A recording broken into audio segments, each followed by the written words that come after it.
ಸ್ಯಾಂಡಲ್ವುಡ್‌ನ ನಟಿ ಮಾನ್ವಿತಾ ಕಾಮತ್ ಹಾಗೂ ಮೈಸೂರಿನ ಸಂಗೀತ ನಿರ್ಮಾಪಕ ಅರುಣ್ ಕುಮಾರ್ ರವರ ಶುಭ ವಿವಾಹ ಮೇ 1ರಂದು ಮಂಗಳೂರಿನಲ್ಲಿ ವೈಭವದಿಂದ ಜರುಗಿದೆ. ಕೊಂಕಣಿ ಗೌಡ ಬ್ರಾಹ್ಮಣ ಸಂಪ್ರದಾಯದಂತೆ ಈ ಜೋಡಿಯ ಶುಭ ವಿವಾಹ ನಡೆದಿದೆ. ಕಳೆದ ವರ್ಷ ಮಾನ್ವಿತಾರವರಿಗೆ ಮಾತೃವಿಯೋಗವಾಗಿತ್ತು.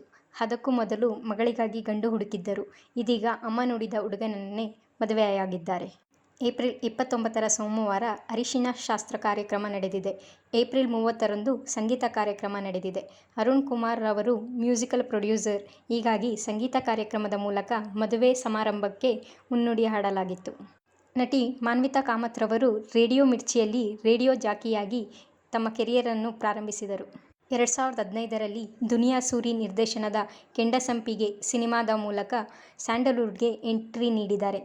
ಈ ಸಿನಿಮಾ ಸಾಕಷ್ಟು ಜನಪ್ರಿಯತೆ ಪಡೆದಿತ್ತು. 2017ರಲ್ಲಿ ಚೌಕ ಮತ್ತು 2018ರಲ್ಲಿ ಕನಕ ಸಿನಿಮಾದಲ್ಲಿ ನಟಿಸಿದ್ದರು.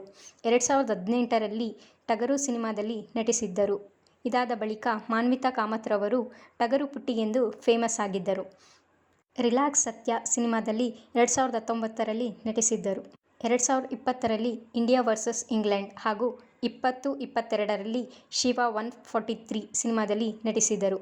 ಮಾನ್ವಿತಾ ನಟನೆಯ ರಾಜಸ್ಥಾನ್ ಡೈರೀಸ್ ಮತ್ತು ಹ್ಯಾಪಿಲಿ ಮ್ಯಾರಿಡ್ ಎಂಬ ಸಿನಿಮಾಗಳು ಬಿಡುಗಡೆಗೆ ಕಾಯುತ್ತಿವೆ.